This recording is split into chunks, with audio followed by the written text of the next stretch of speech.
Hello बच्चों, आप सभी का YouTube channel extra score digital पर स्वागत है। बच्चों, हम लोग बिहार बोर्ड ऑब्जेक्टिव फिजिक्स में पूछे जाने वाले सवालों के ऊपर एक वीडियोज की सीरीज बना रहे हैं। तो ये हमारा थर्ड लेक्चर है। इससे पहले हमने 2 लेक्चर के ऊपर काम किया हुआ है, जिसके ऊपर वीडियो बनाए हुए हैं और आप उस वीडियो को डिस्क्रिप्शन लिंक में जाकर के देख सकते हैं।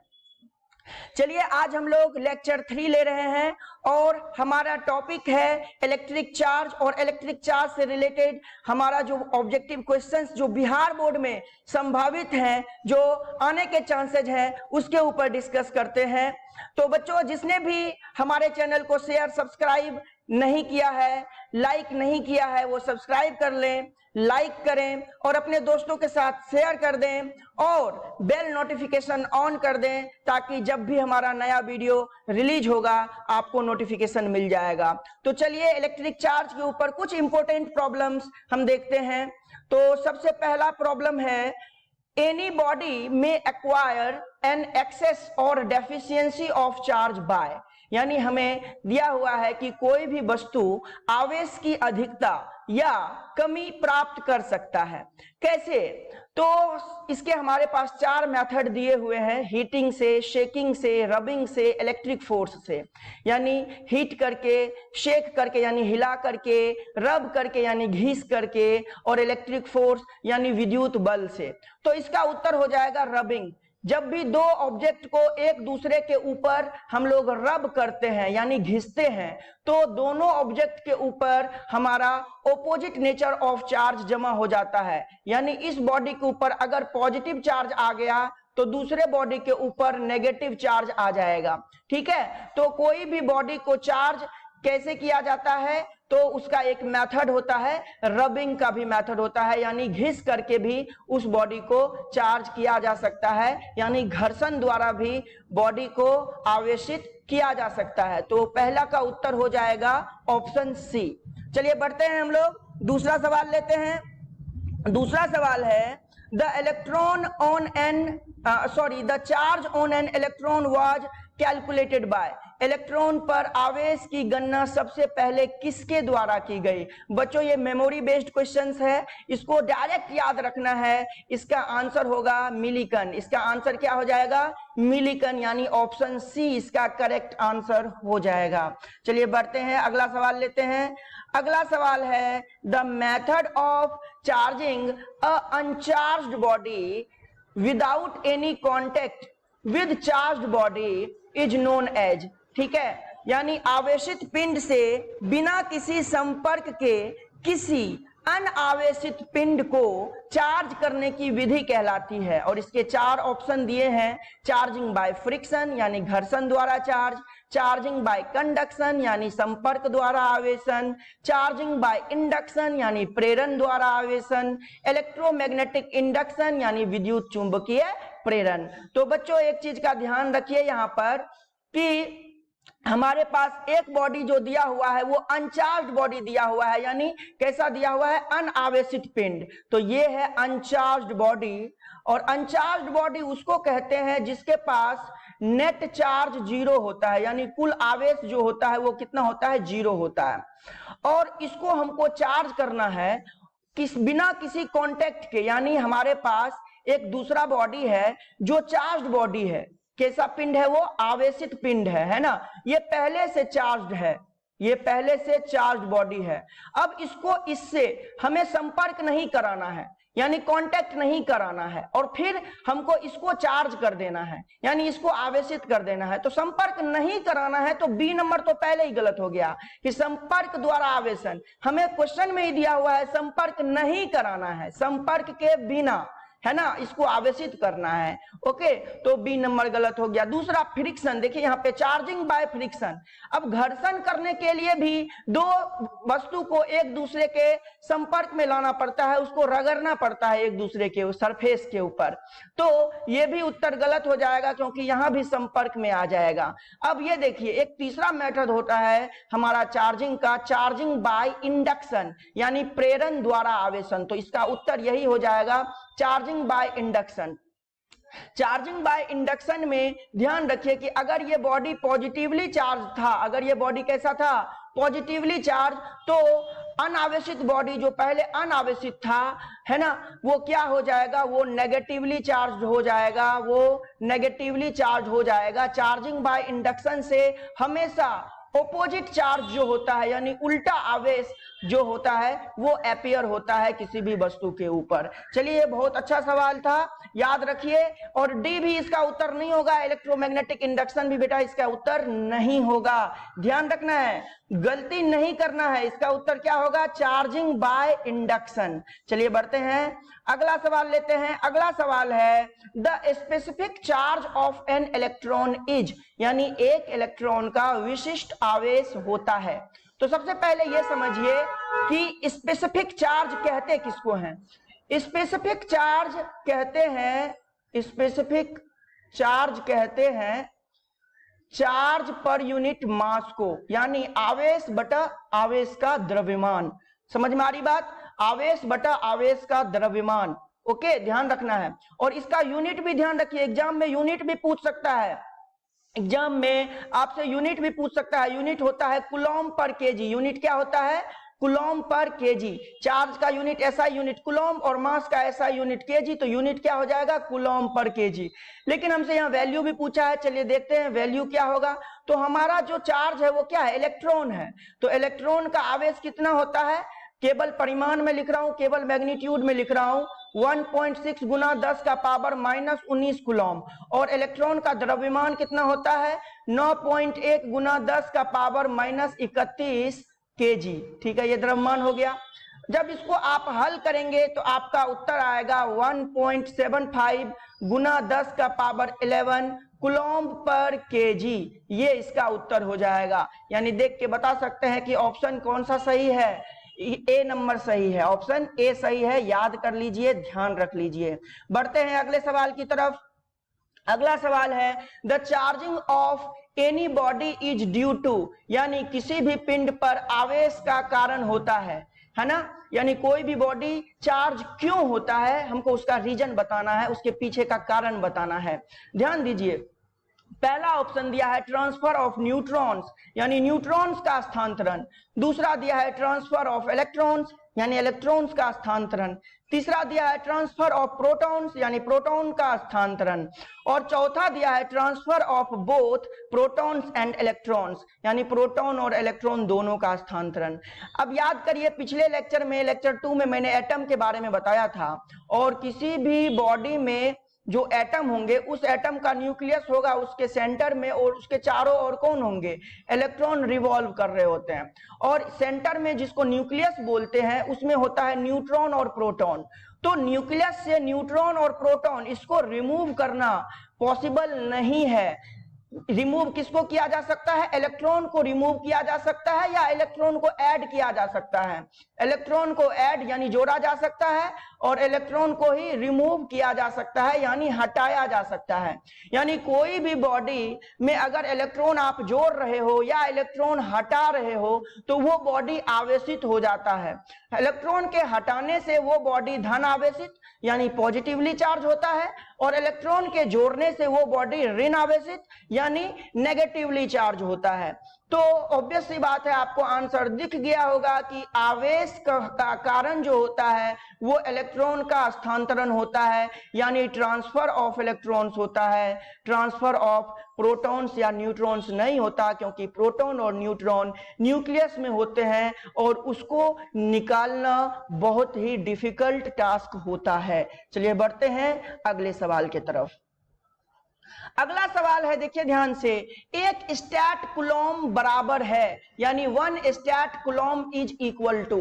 ध्यान रखिए बच्चों, यहां पे सब लोग गड़बड़ी करते हैं। आपको पता है कि एक कूलॉम बराबर होता है 3 गुना 10 का पावर 9 स्टैट कूलॉम के, 9 स्टैट कूलॉम के, है ना, इसके बराबर होता है। अब आपसे पूछा है क्या, एक स्टैट कूलॉम, आपसे उल्टा पूछ लिया है ना। हम लोग जल्दबाजी में ये आंसर करके आ जाएंगे, ये वाला जो कि गलत हो जाएगा। हमसे स्टैट कूलॉम पूछा है और उत्तर कूलॉम में देना है, तो 1 स्टैट कूलॉम कितने के बराबर होगा? 1/3 गुना 10 का पावर 9 कूलॉम। यानी इसको हम लोग कैसे लिख सकते हैं? 1/3 गुना 10 का पावर 9, नीचे है, हर में है, डिनोमिनेटर में है, ऊपर जाएगा 10 का पावर -9 कूलॉम हो जाएगा। यानी आपको आंसर दिख गया होगा आपके स्क्रीन के ऊपर। आंसर हमारा क्या हो जाएगा? 1/3 गुना 10 का पावर -9 कूलॉम। ठीक है, बढ़ते हैं, अगला सवाल लेते हैं। अगला सवाल है, if two metallic body A and B is charged +Q and -Q respectively, then देखिए ध्यान से, एक बॉडी है और ये चार्ज कर दिया गया +Q and -Q, यानी दो धात्विक पिंड A और B क्रमशः +Q और -Q से आवेशित हैं, तो क्या होगा? Mass of A will increase, यानी A का द्रव्यमान बढ़ जाएगा। Mass of B will increase, यानी B का द्रव्यमान बढ़ेगा। No effect on mass of A and B, कोई इफेक्ट नहीं पड़ेगा A और B के द्रव्यमान पर। और mass of B will decrease. ध्यान से देखिए यहाँ पर A जो है, A कैसा दिया हुआ है? A का चार्ज है +Q। +Q कब हुआ होगा? जब इलेक्ट्रॉन निकल गया होगा। जब इलेक्ट्रॉन निकल रहा होगा तो ये धन आवेशित हुआ होगा। इलेक्ट्रॉन के निकलने से ये धन आवेशित होगा। ध्यान दीजिएगा, इलेक्ट्रॉन अगर निकला है तो अपने साथ अपना मास लेके भी निकला होगा। इसका मतलब इस बॉडी का मास जो होगा वो घट जाएगा, क्योंकि इलेक्ट्रॉन निकला है। अब दूसरा केस लेते हैं, ये तो हुआ बॉडी A के लिए। अब बॉडी B के लिए, बॉडी B पे कैसा आवेश है? बॉडी B पे -Q आवेश है। अब -Q आवेश क्यों आया? क्यों हुआ नेगेटिवली चार्ज? क्योंकि सर इस पे हमने इलेक्ट्रॉन ऐड किया, इलेक्ट्रॉन जोड़ा हमने इसमें। इलेक्ट्रॉन अगर जोड़ा तो ये क्या हो गया? माइनस। अब सोचिए, अगर इलेक्ट्रॉन आया होगा तो अपने मास के साथ आया होगा, इसका मतलब B का मास जो होगा वो बढ़ जाएगा। अब हम लोग ध्यान से देखते हैं, मास ऑफ A विल इंक्रीज, नहीं सर, मास A का जो है वो क्या हो रहा है? मास A का घट रहा है, बढ़ नहीं रहा, और मास B का बढ़ रहा है ना। तो चलिए आंसर हम लोग टिक करते हैं। तो A तो उत्तर गलत हो गया। मास of B will increase, B का मास बढ़ेगा, B का मास बढ़ेगा, सही बात है sir. No effect on mass of A and B, A और B के द्रव्यमान पर कोई प्रभाव नहीं, गलत बात। M घटा है A का और M बढ़ा है B का, तो सर C भी गलत हो गया। And mass of B will decrease, नहीं सर, B का मास बढ़ा है, घटा नहीं है। तो केवल उत्तर जो हो जाएगा वो क्या होगा? उत्तर होगा mass of B will increase, यानी B का द्रव्यमान बढ़ेगा। अगला सवाल लेते हैं। अगला सवाल है, if to charged body A and B attract each other, दो चार्ज बॉडी है वो एक दूसरे को अट्रैक्ट कर रहा है। मान लीजिए ये वाला पॉजिटिवली चार्ज है और ये वाला नेगेटिवली चार्ज है ना, और इसका नाम है A और इसका नाम है B, तभी ये एक दूसरे को क्या करेगा? अट्रैक्ट करेगा।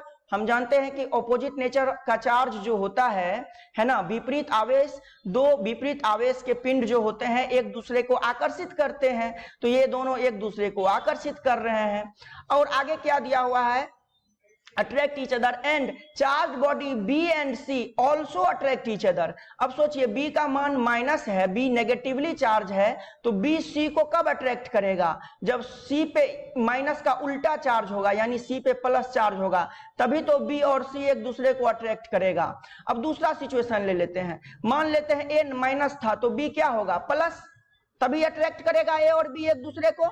अब अगर B प्लस था तो C क्या होगा? माइनस, तभी B और C एक दूसरे को अट्रैक्ट करेगा, यानी आकर्षित करेगा। यानी ये बात हमने क्लियर कर लिया।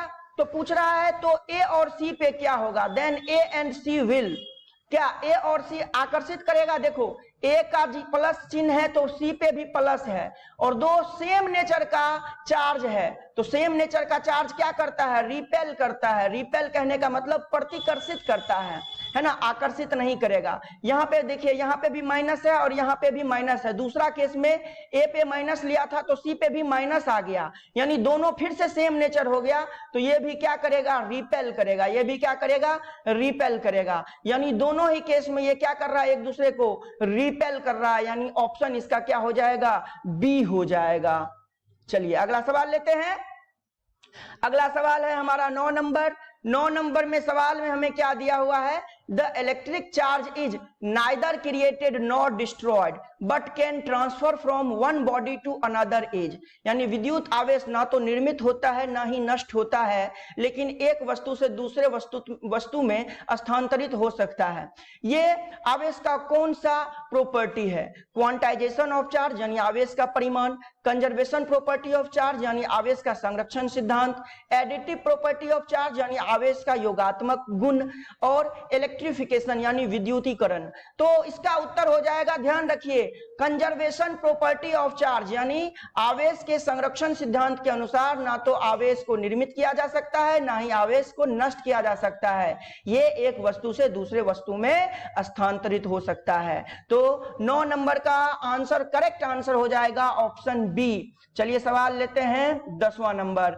According to quantization of charge Q बराबर Ne होता है, ध्यान रखिए Q बराबर क्या होता है, Ne होता है, जहां N बराबर है, हमसे पूछ रहा है N किसके बराबर है, यानी आवेश के परिमाणीकरण के अनुसार Q बराबर Ne जहां N बराबर है। बच्चों ध्यान रखिए N जो है ये क्या होता है, N जो होता है Q बराबर कोई भी वस्तु पे, ध्यान दीजिए, कोई भी वस्तु पे -1 कूलम भी चार्ज हो सकता है, +1 कूलम भी चार्ज हो सकता है और 0 कूलम भी चार्ज हो सकता है ना। ये तीनों ही केस वैलिड है, तो ये तीनों केस अगर वैलिड है तो आंसर कौन सा हो जाएगा, बी हो जाएगा, यानी कि सर प्लस माइनस और ये 0, यानी आंसर हो जाएगा बी। चलिए अब मैं उस सवाल के ऊपर डिस्कस करता हूं जो मैंने आपको होमवर्क दिया था कल, और मैंने बोला था कि कमेंट सेक्शन में आपको आंसर देना है। तो चलिए जिन बच्चों ने होमवर्क आंसर दिया था इस क्वेश्चन का, वो अपना आंसर मैच करा सकते हैं यहां से। If charge on a body is -100 coulomb, यानी कोई बॉडी पे आवेश कितना है, -100 कूलम, तो कह रहा है कितना इलेक्ट्रॉन उसमें ऐड किया गया है। तो सिंपल सी बात है, हम क्वांटाइजेशन से जानते हैं Q बराबर N × E, तो N बराबर क्या हो जाएगा, N बराबर हो जाएगा सर Q/E, और जहां पे N क्या है, इलेक्ट्रॉन की संख्या, N क्या है, इलेक्ट्रॉनों की संख्या, यानी N है नंबर ऑफ इलेक्ट्रॉन्स। अब आवेश कितना है, आवेश है -100 कूलम और इलेक्ट्रॉन पे चार्ज, यहां पे भी माइनस ले लीजिए, तो -1.6 × 10 का पावर -19 कूलम, माइनस को कैंसिल कराने के लिए माइनस लिया हूं मैं, ठीक है, कूलम से कूलम खत्म हो गया, यानी ये हो जाएगा 1/1.6 और 10 का पावर -19 ऊपर जाएगा तो क्या बन जाएगा, 10 का पावर 21 हो जाएगा। अब देखिए ध्यान से, इसमें से 100 बाहर निकाल लेते हैं, ये पॉइंट को हटाते हैं तो यहाँ पे 10 हो जाएगा, है ना, और यहाँ पे 10 बटा का ये हो जाएगा 16 और गुना, और ये हो जाएगा हमारा 10 का पावर 21, ठीक है। अब ध्यान से देखिए, 10 बटा का 16 को हमको क्या करना है, भागा लगाना है, तो 2 × 5 = 10 और 2 × 8 = 16, यानी 5/8, 5/8 को भागा लगाइए, यहाँ पे देखिए 5 और यहाँ 8, सॉरी इसको उल्टा करना पड़ेगा, यहाँ पे देखिए यहाँ 8 होगा और इधर 5 होगा, तो 8 से 5 भाग नहीं लगेगा, यहाँ दशमलव लिखिए, 6 बार में 8 × 6 = 48 और यहाँ 2 आएगा, यहाँ 0 होगा, है ना, यहाँ पे 2 बार में 8 दूनी 16 होगा और यहाँ 4 आएगा, 0 होगा और यहाँ पे 8 × 5 = 40, तो ये कितना आया, ये आया हमारा 0.625 गुना 10 का पावर 21, यानी दशमलव को 2 अंक आगे बढ़ा दीजिए तो ये हो जाएगा 6.2, सॉरी 1 अंक आगे बढ़ा दीजिए, है ना, 1 अंक आगे बढ़ा के है, 2 अंक मत बढ़ाइए आगे, उत्तर के अनुसार चलिए, तो 6.25, 1 अंक आगे बढ़ाया तो यहां से 1 जो है माइनस कर दीजिए 21 में से, तो यानी कितना हो जाएगा, 10 का पावर 20, यानी 6.25 गुना 10 का पावर 20। ये उत्तर कहां पे दिया हुआ है, ये उत्तर दिया हुआ है ऑप्शन सी में। चलिए अब आखिरी सवाल, ये सवाल आपके लिए होमवर्क है, ध्यान दीजिए, सवाल है, if number of electrons removed from a body is 100 then the charge appear on that body and decreased in mass of the body will be, यानी किसी पिंड से निकाले गए अगर इलेक्ट्रॉन की संख्या 100 है तो उस पिंड पर आवेश प्रकट होगा, यानी आपसे पूछ रहा है Q बता दीजिए कितना है और उसके द्रव्यमान में कितनी कमी होगी, यानी मास में कितना डिक्रीमेंट हुआ है ये आपको बताना है, मास में कितना चेंज हुआ है वो आपको बताना है। तो ये क्वेश्चन आपके लिए होमवर्क है बच्चों, ध्यान रखिए। अगर इस क्वेश्चन को सॉल्व करना है तो इस क्वेश्चन को सॉल्व करने के लिए आपको लेक्चर 1 और लेक्चर 2 की जरूरत होगी, जो आप हमारे इस चैनल पे जहां पे आप लाइव वीडियो देख रहे हैं उस पे आई बटन क्लिक करके या डिस्क्रिप्शन बॉक्स में जाकर के हमारा पुराना लेक्चर देख सकते हैं और उसकी मदद से आपको इस क्वेश्चन को सॉल्व करने में आसानी होगी। इस क्वेश्चन का आंसर लाने के बाद आप इसके आंसर्स कमेंट बॉक्स में जरूर डालिए। और आज के लिए इतना ही बच्चों, थैंक यू सो मच। आप हमारे साथ ऐसे ही जुड़े रहिए और अपना स्कोर हाई करने का कोशिश करिए। और हमारा टारगेट है कि आपका स्कोर आपके एग्जामिनेशन में, आने वाले एग्जामिनेशन में 35 में 35 स्कोर होना चाहिए। थैंक यू सो मच, धन्यवाद।